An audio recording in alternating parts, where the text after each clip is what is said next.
Boa noite a todos. Vamos trabalhar esse tema, o espírito e as paixões. Né?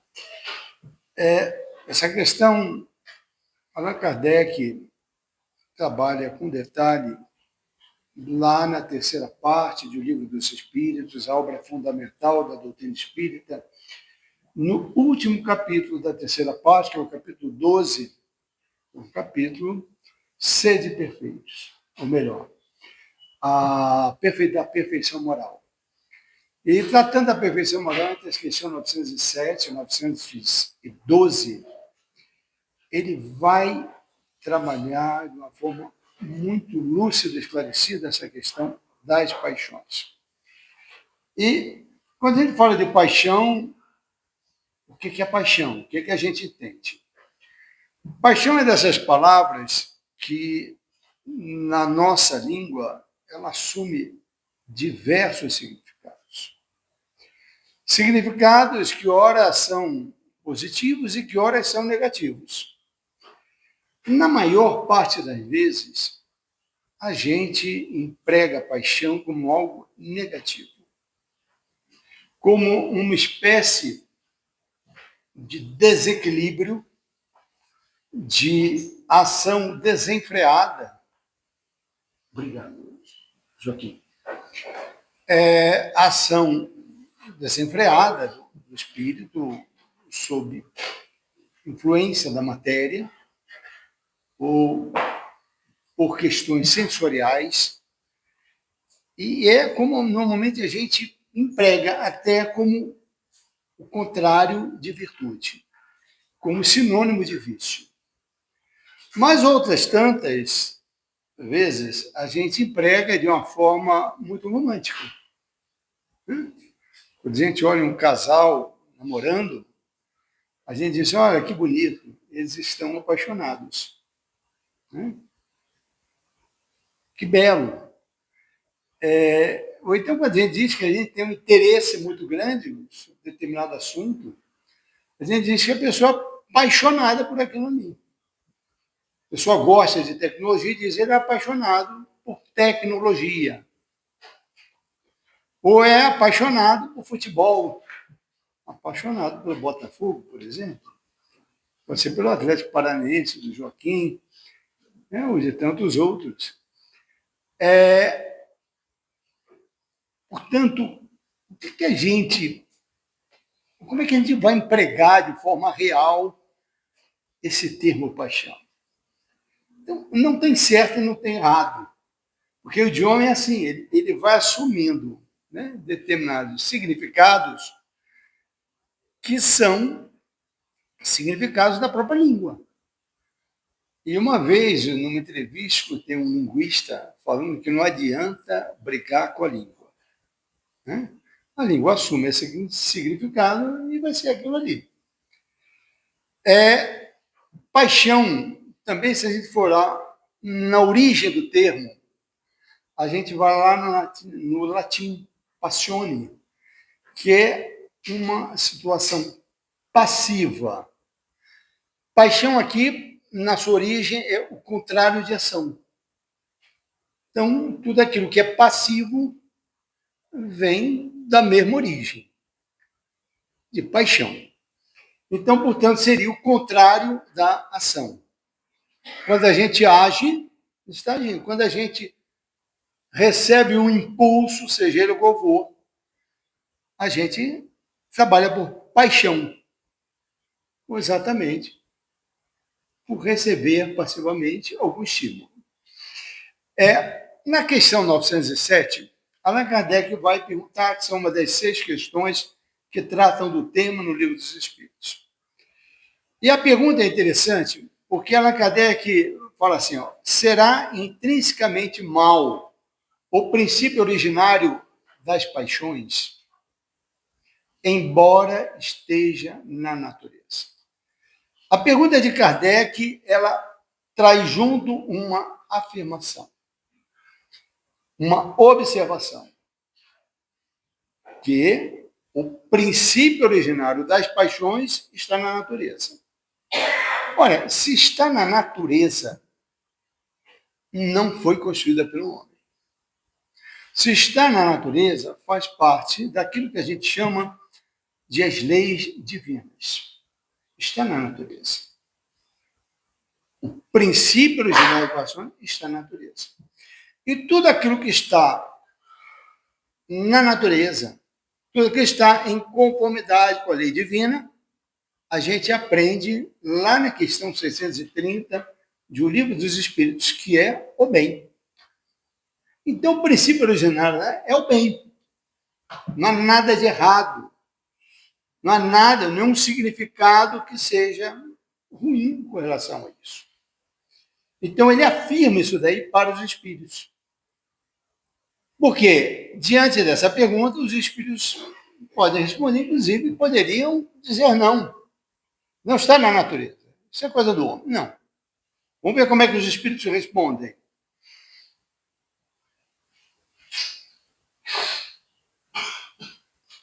Não. A paixão está no excesso que se acresceu da vontade. Visto que o princípio que lhe dá origem foi posto ao homem para o bem, tanto que as paixões podem levá-lo à realização de grandes coisas.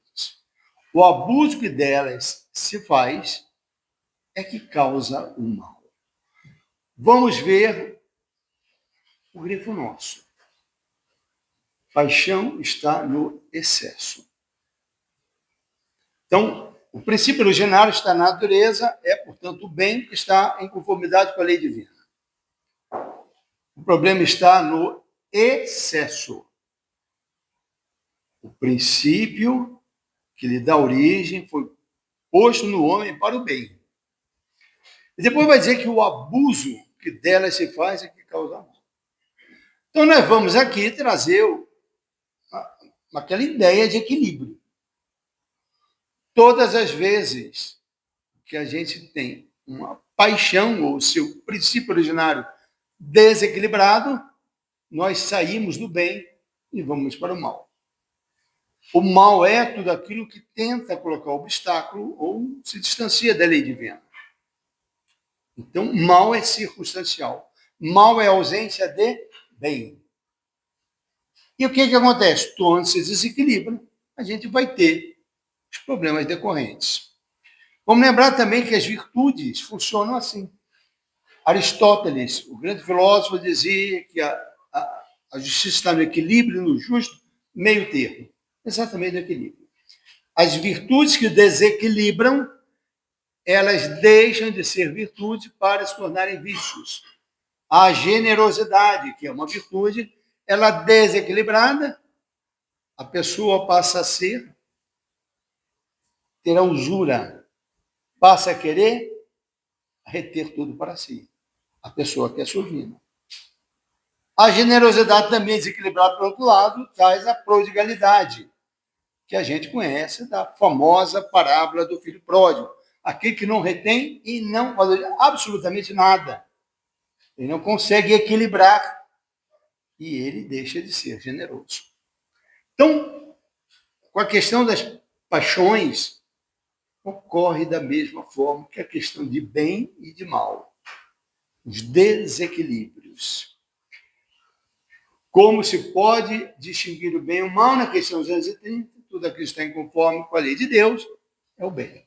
Tudo aquilo que se afasta é o mal. Quando há desequilíbrio disso daí, às vezes a gente sai do bem e tenta, de alguma forma, agredir a lei divina, ainda que não consiga. Né? Na questão 908, Allan Kardec pergunta como se poderá determinar o limite onde as paixões deixam de ser boas para se tornarem más. Qual é o ponto de inflexão dessa curva? Qual é exatamente esse momento tão sutil que vai deixar as paixões serem boas para se tornarem más? Isso também vai remeter muito à questão do bem e do mal. Porque lá na questão 632 de O Livro dos Espíritos, Allan Kardec vai perguntar para os espíritos assim, se a gente tem meios de distinguir o bem do mal, Será que a gente não pode enganar-se pela nossa imperfeição? Será que a gente pode praticar o mal pensando que está praticando o bem? E lembre que os Espíritos respondem com o ensinamento de Jesus com relação à regra áurea. A regra áurea é aquela que convida você a se colocar no lugar do próximo. Ele diz o seguinte: você gostaria que fosse contigo? Ou você, na sua forma negativa, não fazer aos outros o que não quereis que vos façam? Você se coloca no lugar do outro. E aí você vai entender, de uma forma mais ou menos prática, aquilo que é o bem e aquilo que é o mal. As paixões também guardam semelhança com essa questão. E ainda mais na questão 633, que é a seguinte, da 632, quando Allan Kardec observa e diz assim, que a regra do bem e do mal, com relação à regra áurea, se colocar no lugar do próximo, ela é uma questão de relações, de reciprocidade entre pessoas. Mas existe questão de bem e de mal que está relacionada com a própria pessoa. E como é que eu tenho uma regrinha prática para essas questões? Como é que a gente pode distinguir? E os espíritos vão dizer o seguinte: olha, o que acontece quando a gente come em excesso? A gente vai fazer mal. Né? Experimenta se desequilibrar nas suas atitudes biológicas da vida, que são colocadas para o nosso bem. A gente come para viver. A gente não vive para comer. Os gordinhos que o digam. Né? Ou aqueles que estão em dieta sabem disso daí. Quando a gente se desequilibra, o que vai acontecer? Quando a gente deixa de praticar a atividade física, que, por exemplo, o médico recomenda, e aí dá aquela preguiça com esse frio, não sei o quê, a gente sabe que vai ter decorrente disso as consequências. Não é uma punição, mas é da lei. É a falta de entendimento da lei, das leis divinas. Né? E aí os espíritos respondem, aí sim, na questão 908, e vai fazer uma comparação muito interessante. As paixões são como um corcel, que só tem utilidade quando governado, e que se torna perigoso quando passa a governar. Corcel aqui é cavalo, viu? Nem é marca de carro, né, que foi, hoje em dia não tem mais. Mas corcel é cavalo. Um cavalo que, quando ele é governado, ele faz que o cavaleiro percorra determinadas distâncias com ele. E quando é o cavalo que governa, normalmente o cavaleiro vai para o chão. Uma paixão se torna perigosa a partir do momento em que deixais de poder governá-la e que dá em resultado um prejuízo qualquer para vós mesmos ou para outrem. Olha que interessante. Vamos grifar. Uma paixão se torna perigosa a partir do momento em que deixais de poder governá-la e que dá em resultado um prejuízo qualquer para vós mesmos ou para outro. Então, quais são as condições? Quando a gente não consegue mais governar as paixões. Então, nós estamos diante do mal. Aquilo não foi posto na natureza para que aquilo governe o espírito. O espírito deve governar as paixões. Depois, essa paixão, ou esse exercício dessas paixões, estão nos beneficiando ou estão nos prejudicando? E com relação aos outros, está sendo um bem para os outros ou está sendo um mal para os outros? E aqui a gente conjuga junta com aquela regra áurea, que é se colocar no lugar do outro. E aqui a gente vai trazer a resposta lá daquela 633 que eu já falei. Quando comeis em excesso, verificais que isso vos faz mal. Pois bem, é que Deus que vos dá a medida daquilo que necessitais. A lei natural, ainda na 633, traça para o homem o limite das suas necessidades. Se ele ultrapassa esse limite, é punido pelo sofrimento. Se atendesse sempre a voz que lhe diz basta, evitaria a maior parte dos males cuja culpa lança na natureza. Grifando, se atendesse sempre a voz que lhe diz basta, evitaria a maior parte dos males cuja culpa lança na natureza. E aqui é muito interessante, porque a nossa consciência grita, mas a gente não quer ouvir. Aí a gente, o que faz? Dá uma tapeada na consciência, né? A gente finge que, né? Porque, afinal de contas, a gente não quer aquele limite. Porque determinados prazeres da vida são prazeres, senão chamariam prazeres. Só que quando eles se desequilibram, eles começam a fazer mal. E aí, quando começa a fazer mal, o que acontece? A gente, ao invés de assumir os nossos desequilíbrios, as nossas dificuldades, procurar auxílio, o que a gente faz? Culpa a natureza. E a natureza é Deus. A gente culpa de forma, pelo menos indireta, a gente culpa a Deus. A gente culpa a Deus, culpa a encarnação passada, porque, afinal de contas, eu joguei pedra na cruz na encarnação passada. Por que a gente faz isso, né? A gente, quantas vezes a gente não se identifica fazendo essas bobagens, essas tolices, essas infantilidades espirituais. Porque a gente deixa de ouvir aquela voz que basta. E aquela voz é, lá dentro, é a voz do benfeitor espiritual chamado anjo da guarda. Mas a gente finge que não escuta. Ou não quer nem saber. Não para nem para pensar. Voltando à questão das paixões, a gente vai lá na resposta à questão 908. As paixões são alavancas que decuplicam as forças do homem e o auxiliam na execução dos desígnios da previdência. Vou repetir, isso é fundamental. As paixões são alavancas que decuplicam. O que é decuplicar? É multiplicar por 10. Não é dobrar, não é multiplicar por 3, é por 10. É por 10, gente. Então, não há nada de errado em si com as paixões, mas o abuso que a gente faz.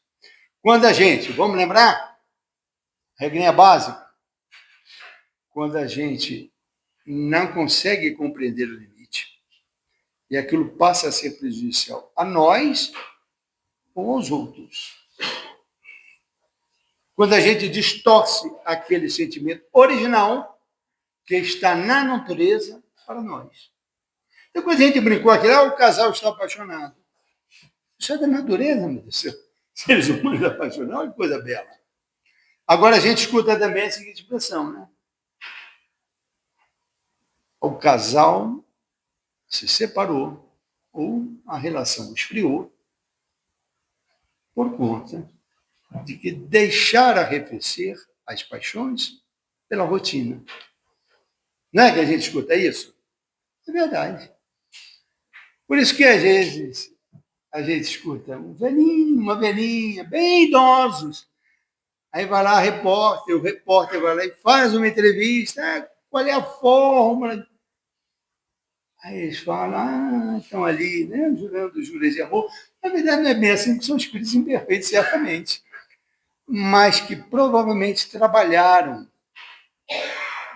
essas questões.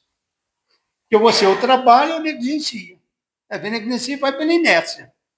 A questão dos psicólogos pode tratar, tá Zilda ali, a psicóloga sabe disso. Agora, por outro lado, você tem como realmente, né, trabalhar aquilo em forma de paixão, que é o entusiasmo nas relações.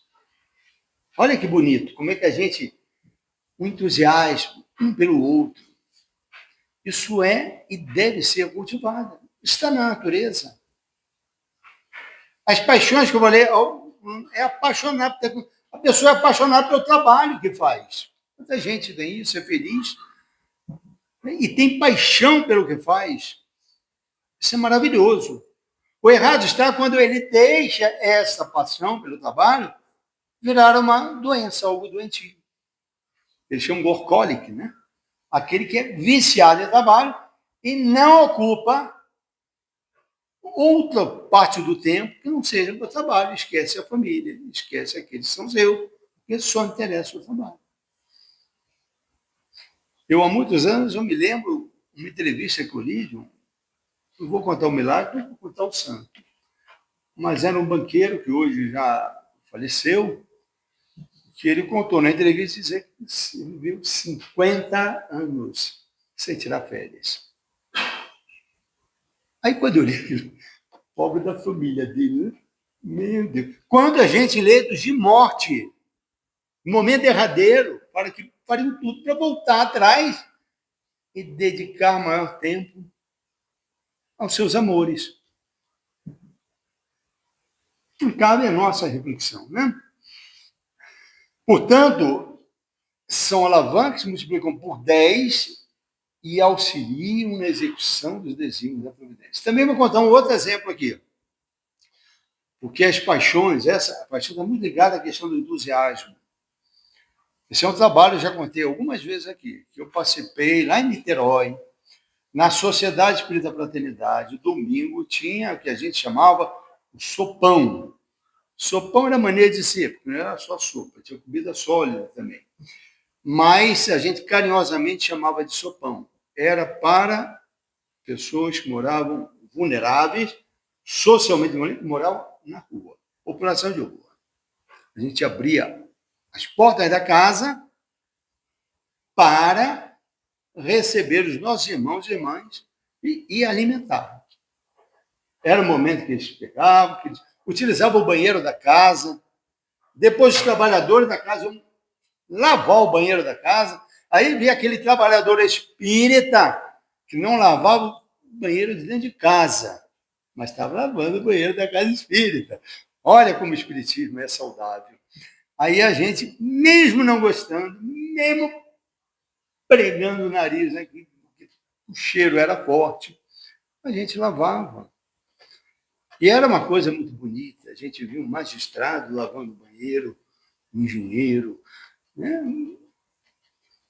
Porque essa é a vida, o convite da vida. Eu me lembro, o Mazinho, né, foi presidente por muitos anos da CEF, falando isso de forma muito poética. Que coisa bonita, né? Mesmo, às vezes, em casa, brigava com a mulher, porque queria lavar o banheiro de casa.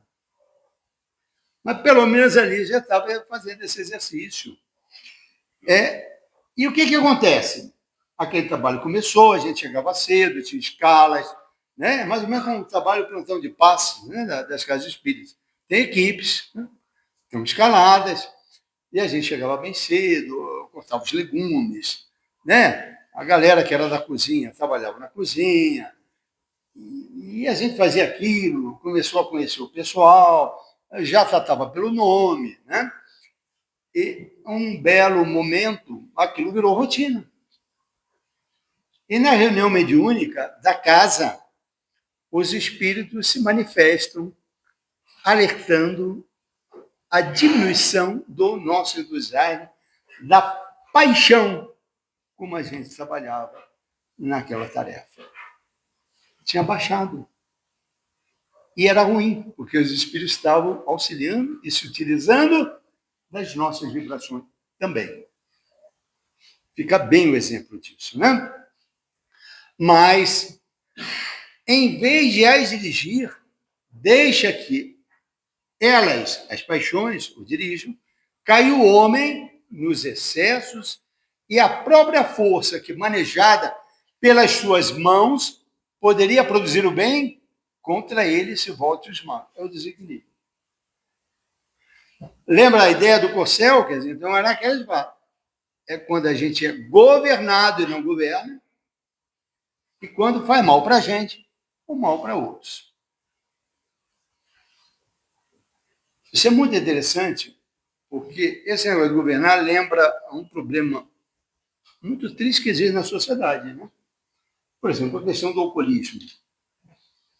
É um problema real. Né? Abençoadas sejam instituições como Alcoólicos Anônimos e tantas outras. E o que acontece com um alcoólatra? Eu já tive pessoas próximas a mim, a família, que viveram essa experiência e eu pude constatar a bênção que é esse trabalho de Alcoólicos Anônimos. Como tem os Narcóticos Anônimos, da mesma forma. Mas o que acontece? É que o bebedor social, ele costuma dizer, mas não, eu domino, eu não sou alcoólatra. Aí ele começa a desenvolver o vício do alcoolismo.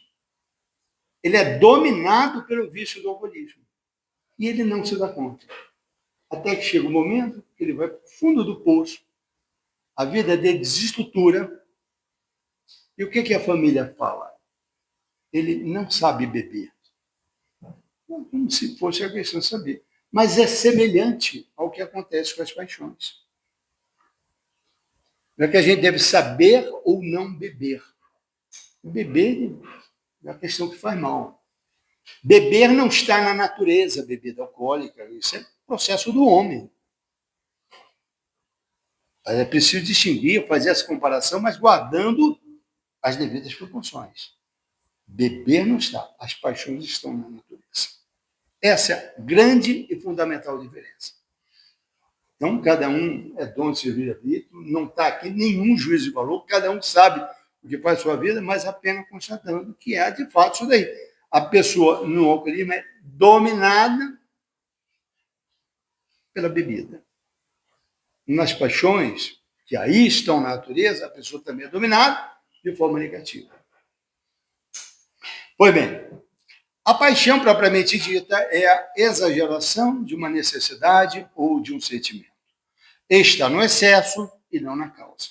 E este excesso se torna um mal quando tem como consequência um mal qualquer. Né? Um mal qualquer. Sublinhando, exageração de uma necessidade ou sentimento está no excesso, não na causa, e este excesso se torna um mal quando tem como consequência um mal qualquer. E a gente lembra, numa passagem de Estudo de Vida, do livro Estudo de Vida, dos Espíritos Emmanuel e André Luiz, tem um capítulo em que ele fala exatamente essa questão, como é que são esses desequilíbrios. Ele diz que doença é abuso da saúde. O vício é abuso do hábito. O supérfluo é abuso do necessário. O egoísmo é abuso do direito. Aquilo que eu só quero é o que tem para mim. O que é isso? Algum problema com relação a esses, a não ser o próprio desequilíbrio? O problema está no desequilíbrio. A saúde, quando ela se desequilibra, quando não se presta atenção a determinados requisitos da saúde, a gente acaba adoecendo. Os hábitos, que podem ser, inclusive, educativos, já que Allan Kardec classifica a educação como a conjunto dos hábitos adquiridos, os hábitos do bem, eles desequilibrados, eles se tornam vícios. São os hábitos viciosos. Mesma coisa, o necessário que a gente deixa de ter noção necessário, a gente faz do supérfluo como se fosse necessário. E faz, às vezes, uma maratona na vida, né? Um meio de vida em busca do supérfluo e não do necessário. Mesma coisa a questão do direito. Desequilibrou o direito, não é? O direito termina onde começa o dos outros. A gente critica essa afirmação porque o direito de um não necessariamente anula o direito dos outros. Mas eu acabo ferindo o direito dos outros. E quando eu estou ferindo e só quero para mim, eu estou no egoísmo. No momento de meditação, o espírito Joana de Ângeles diz assim: uma chispa descuidada ateia incêndio voraz, destruidor. Enquanto as labaredas voluptuosas, sob controle, fundem e purificam os metais para fins úteis. Joana de Ângeles costuma dizer que paixão é como fogo. Alguém duvida da utilidade do fogo? Do avanço civilizatório quando o ser humano conseguiu dominar o fogo? Pois é, mas o que acontece desequilibrado? O fogo pode incendiar e pode matar.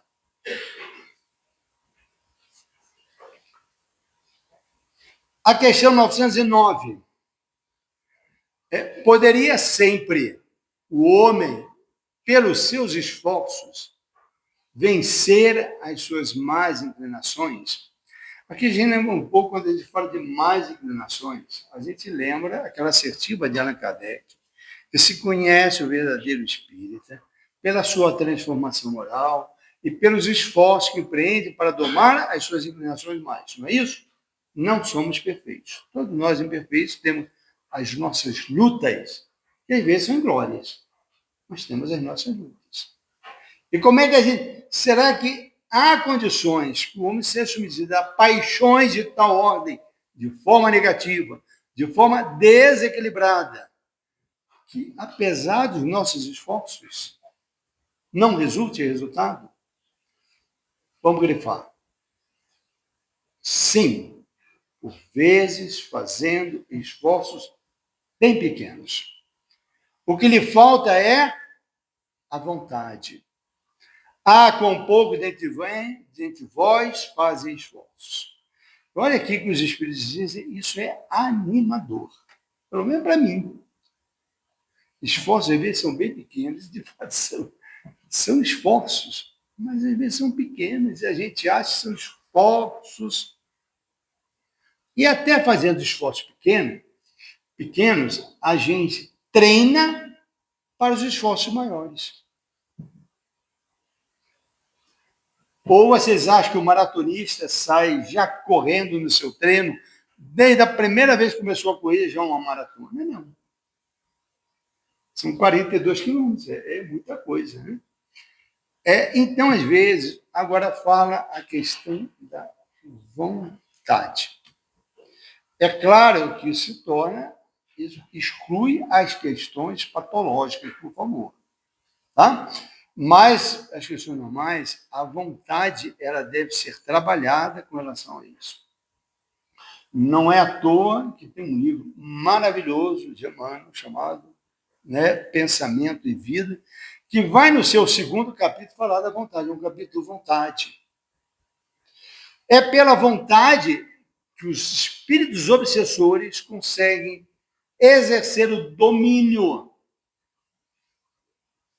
e uma influenciação perniciosa para outra pessoa, quando eles conseguem dominar a vontade. E, às vezes, a situação é tal que é preciso auxílio médico, auxílio psicológico, auxílio de profissionais, de terapeutas.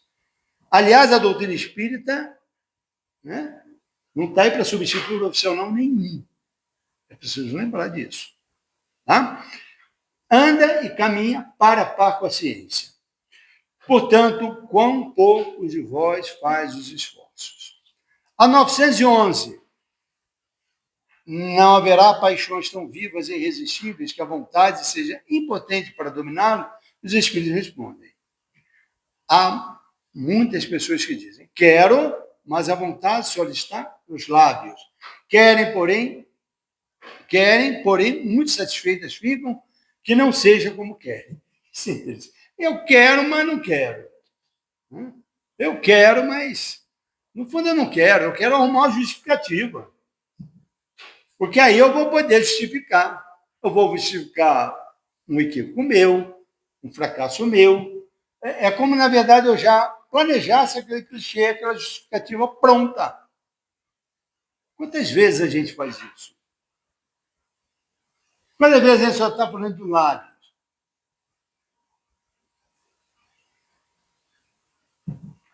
Quando o homem crê que não pode vencer as suas paixões, é que o seu espírito se compraz nelas, em consequência da sua inferioridade. Isso é fundamental. Por isso a gente precisa do autoconhecimento. Para saber até que ponto eu, na verdade, estou satisfeito com aquilo ali, na minha ilusão, na minha imperfeição. Eu estou produzindo mal contra mim mesmo e estou achando que o negócio está bacana. E não está. Amanhã, a consequência virá de forma dolorosa.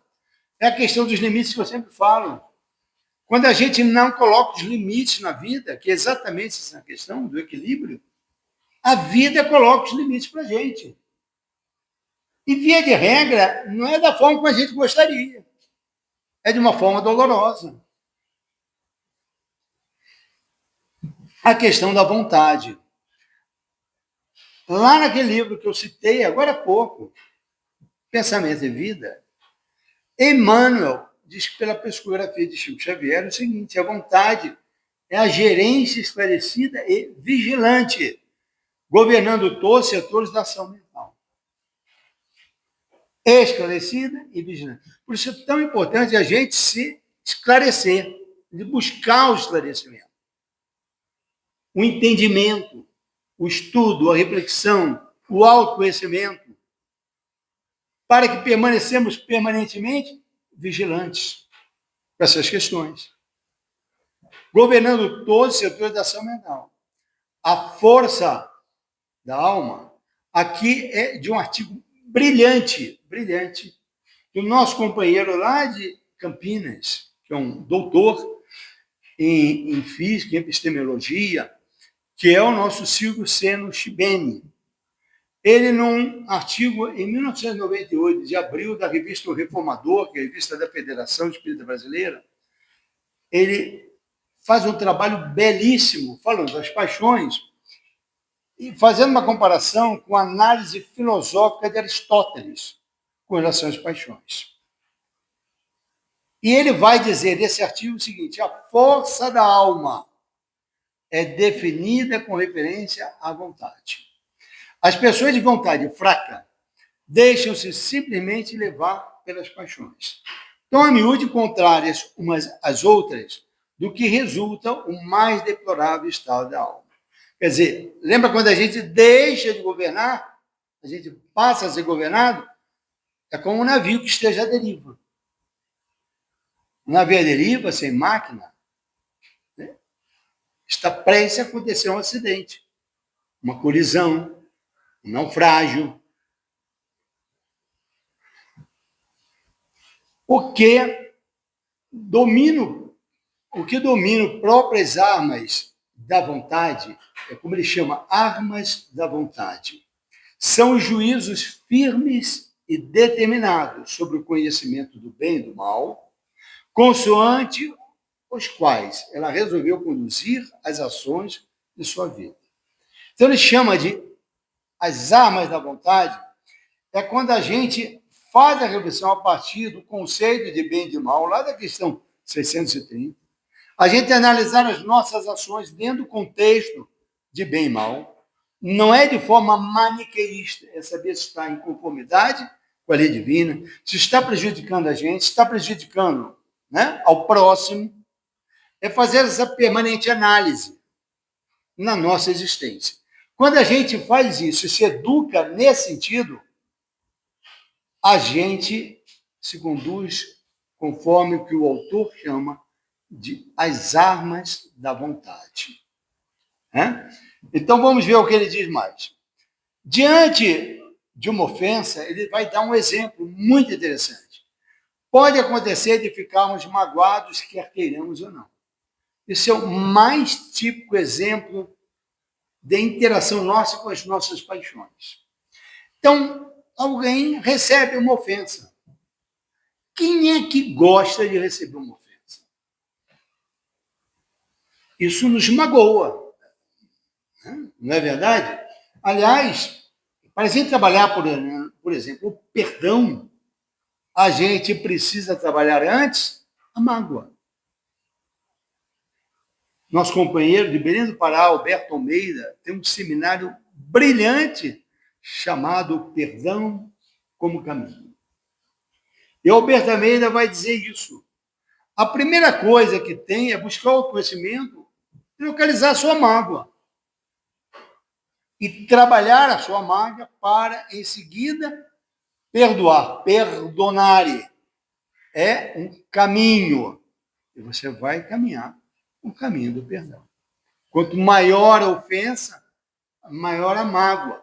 Quanto mais a gente cresce do ponto de vista moral, as ofensas passam a ser relativas.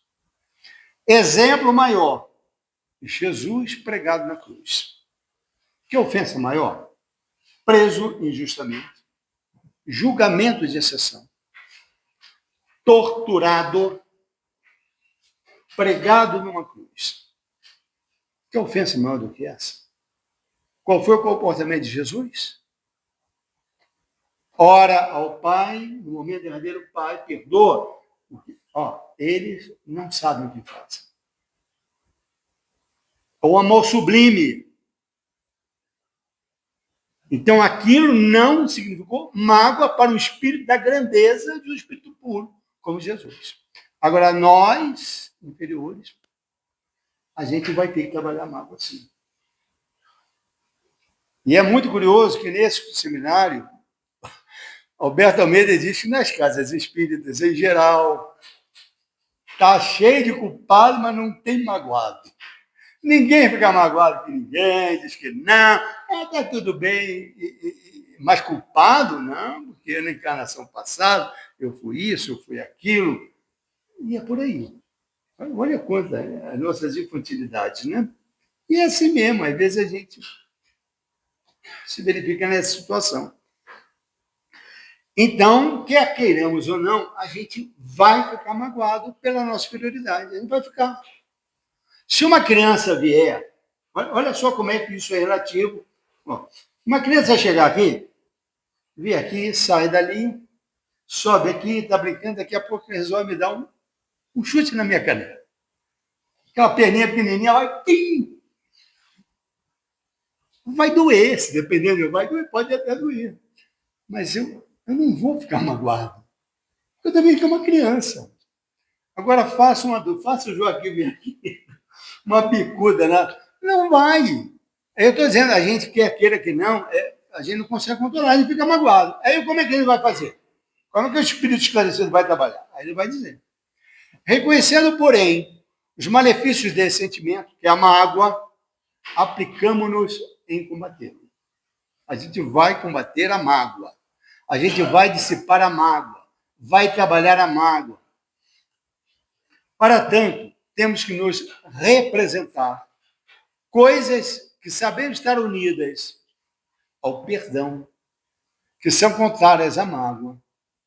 Podemos, por exemplo, ponderar que o ofensor é uma pessoa infeliz, que não teve ainda a glória de ascender a um patamar comportamental melhor. A nossa racionalidade, colocada pela natureza das leis divinas, é para fazer isso. A partir do nosso esclarecimento, a gente substitui os clichês. Mas peraí, a gente justifica. Aí a gente pode pensar assim, mas pode ser nada disso. A pessoa fez de uma fé mesmo. Coitado, é um infeliz. A gente lembra do exemplo derradeiro de Jesus. Pai, perdoa, porque não sabe o que faz. O espírito esclarecido, ele trabalha no seu interior, no seu, seu íntimo, essas questões. E ele vai galgando aos poucos as suas vitórias. Ele vai fortalecendo a sua vontade. São armas da vontade, como diz Silvio Sibene. No livro ainda Pensamento e Vida, Emmanuel diz: a divina providência concedeu-a por auréola luminosa a razão. depois da laboriosa e multimilenária viagem do ser pelas províncias dos destinos. A razão serve para isso. Não serve apenas para fazer conta de matemática. A razão serve para essas questões. A gente entender de forma racionalmente essas questões. Canalizada, aí no momento de meditação de Joana de Ângeles, canalizada pela vontade disciplinada para objetivos elevados, transforma-se em força motriz que dá ao herói resistência.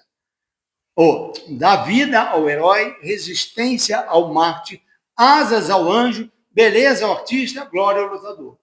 E suas paixões bem trabalhadas, aquele princípio original.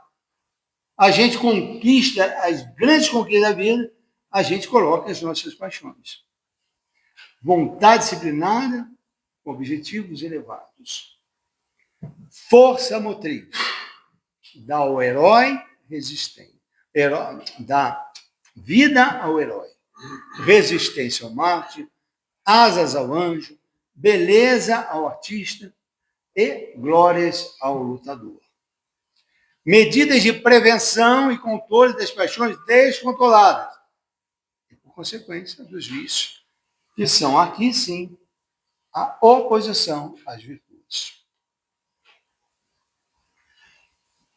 Lá no apostila do estudo aprofundado do Espírito, livro 4, né?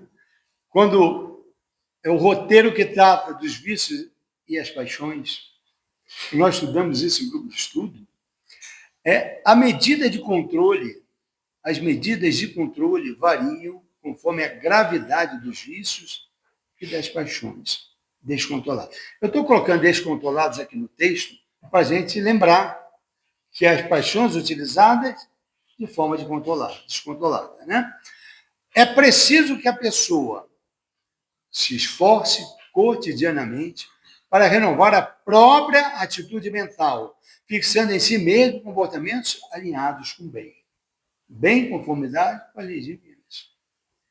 É esforço que os Espíritos falaram, olha, esforço às vezes pequeno, mas é possível querer para ativar a nossa vontade.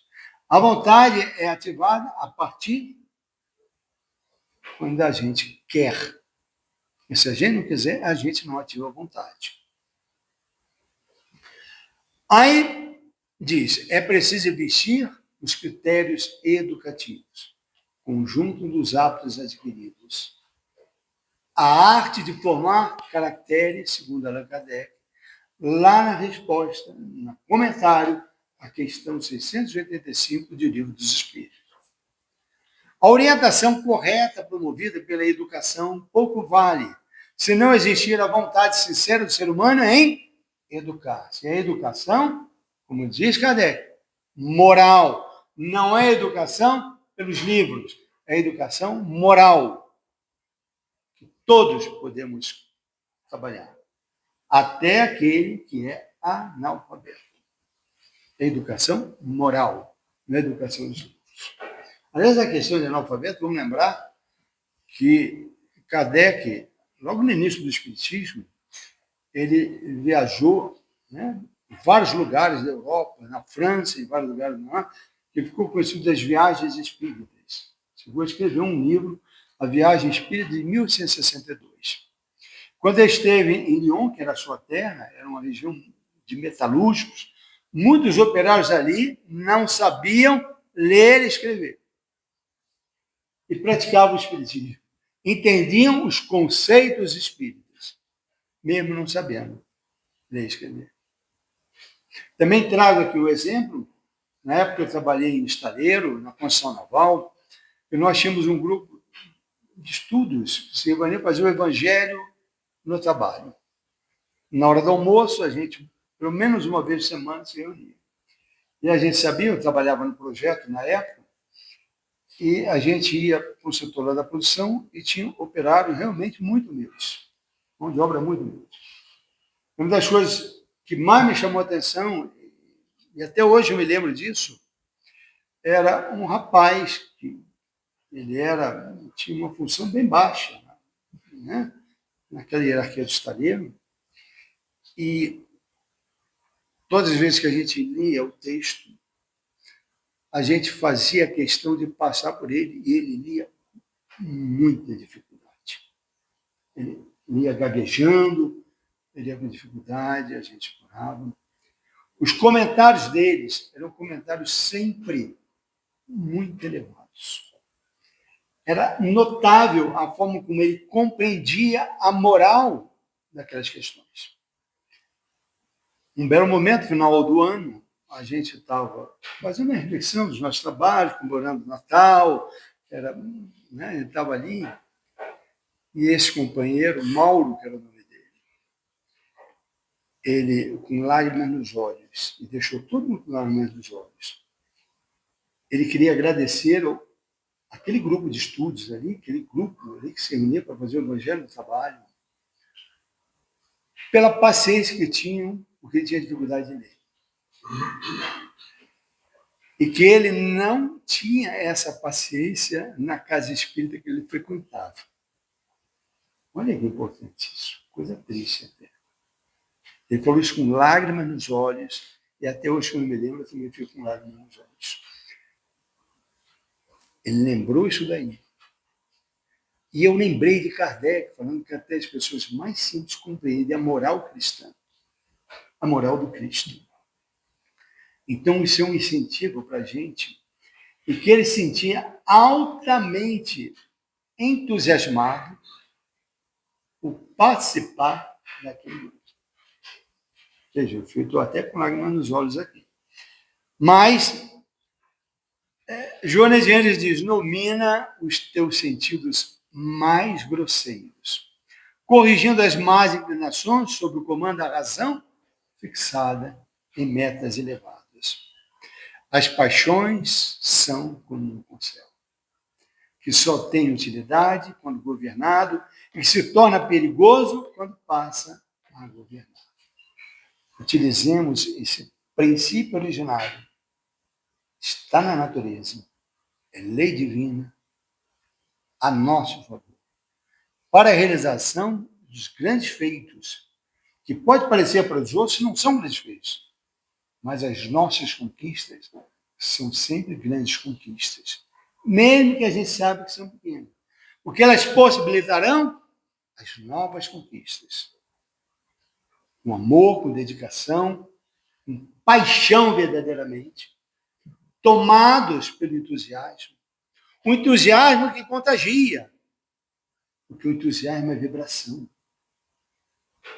À disposição do serviço no bem, do trabalho assistencial, do trabalho na casa espírita, no trabalho da instituição do amor, no trabalho profissional, entre os colegas, entre as pessoas que a gente se relaciona, na vida, na rua, nos nossos contatos, nosso ambiente familiar. Cultivemos as boas paixões. Cultivemos esse corcel de amor, esse cavalo para trabalhar pelo amor. E não sermos dominados para cairmos nas valas do egoísmo, do orgulho, daquelas situações que nos aprisionam, nos viciam. Pensemos nisso, é a reflexão da noite de hoje. A bibliografia, para quem quiser, que foi consultada, aí está. Muito obrigado, que Jesus nos abençoe.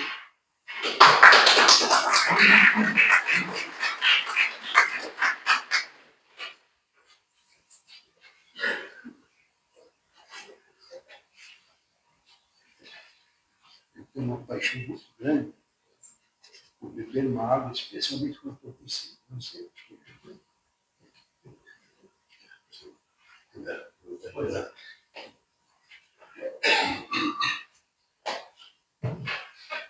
Agradecemos ao Pacheco pela sua colaboração, pelo trabalho profundo, importante que nos traz acerca do espírito e as paixões, coisa para refletirmos, né? Para enfrentarmos o nosso dia a dia. Nós queremos lembrar que a casa tem diversas atividades, grupos de estudos às terças-feiras, quartas e sábados. Na terça-feira à tarde, há um grupo específico de mulheres para a confecção de enxovais que são distribuídos às famílias carentes, em que também é feito um estudo do Evangelho, na terça-feira à tarde. E aos sábados, às 17h30, um outro trabalho tradicional da casa, que é o nosso plantão do passe, das 17h30 às 18h30. Então, essas são as diversas atividades que a casa oferece. E os que quiserem participar, além desse nosso encontro tão esperado das quartas-feiras às 20 horas aqui na nossa palestra. Vamos encerrar a primeira parte, em seguida vamos aos trabalhos dos passes. Os que querem receber o passe, por favor, aguardem sentados que todos serão chamados.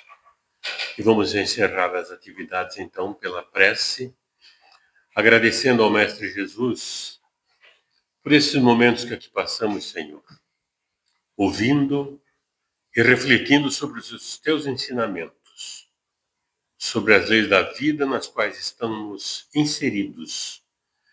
Leis essas que nos são oferecidas como meios de nos evoluirmos, de crescermos espiritualmente, de vencermos as nossas dificuldades, de entendermos o mundo em que vivemos sabendo por que aqui estamos, de onde viemos e para onde vamos. Tendo sempre a certeza de que todas as leis divinas se resumem na lei maior, que é a do amor, aquela que nos une, que nos agrega, permitindo que sigamos todos pelo seu exercício na direção do Mestre Jesus. Grato, Senhor, uma vez mais pela oportunidade, seja o nosso último pedido, uma rogativa em benefício daqueles que sofrem, que carregam seus sofrimentos e suas dores, nos diversos campos da vida, nos diversos pontos do mundo. E que a tua paz possa permanecer em todos os lares e em todos os corações, hoje e sempre. Que assim seja, Senhor.